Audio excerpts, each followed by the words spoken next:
ازيكم عاملين ايه؟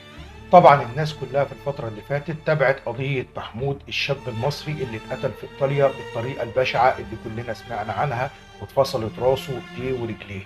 طبعا انا عملت فيديو وقلت حق محمود لازم يرجع، واتكلمت وقلت ازاي المصري يتهان. للأسف المصري اتهان على ايد مصريين زيه. ومن هنا انا بوجه رسالة اعتذار لايطاليا والحكومة الايطالية، لاني ربطت قضية ريجيني وقضية محمود.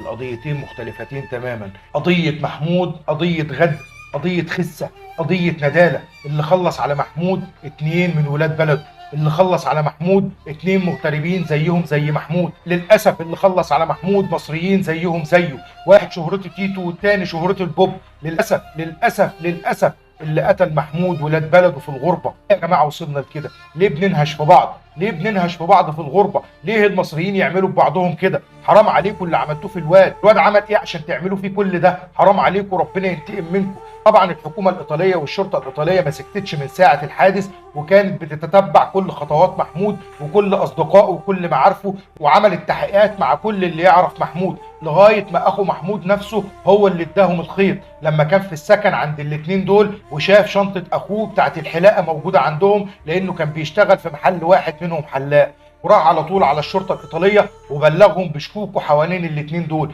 وفي التحقيقات الاوليه الاثنين دول اعترفوا ان هم اللي قتلوا محمود، واعترفوا ان هم قتلوه في المحل، وبعد كده خدوه جثه ورموه في البحر. وسبب قتلهم ليه انه كان عايز يسيب المحل ويروح يشتغل في محل تاني. ربنا ينتقم منكم وحسبي الله ونعم الوكيل. وزي ما كنت بطالب ان الحكومه المصريه تتدخل، بطالب برضو الحكومه المصريه والسفاره المصريه تتدخل ان محاسبه الاثنين دول تكون في مصر مش في ايطاليا، لان في ايطاليا هيكون سجنهم مدى الحياه او مؤبد، لكن لازم يجوا مصر عشان يتعدموا، عشان محمود ينام في تربته مرتاح. حرام عليكم، ربنا ينتقم منكم. كان ذنبه ايه تعملوا فيه كل ده؟ ربنا ينتقم منكم اشد انتقام، وربنا يرحمك يا محمود. وبعتذر مره تانية لايطاليا والحكومه الايطاليه، وبشكرهم على جديه التحقيقات بتاعتهم، وان هم ما سكتوش على حق محمود. حق محمود هيرجع، وان شاء الله يتجابوا هنا ويتحاسبوا، وان شاء الله يتعدموا في ميدان عام باذن الله، عشان محمود ينام في تربته مرتاح. ربنا يرحمك يا محمود وربنا يصبر اهلك.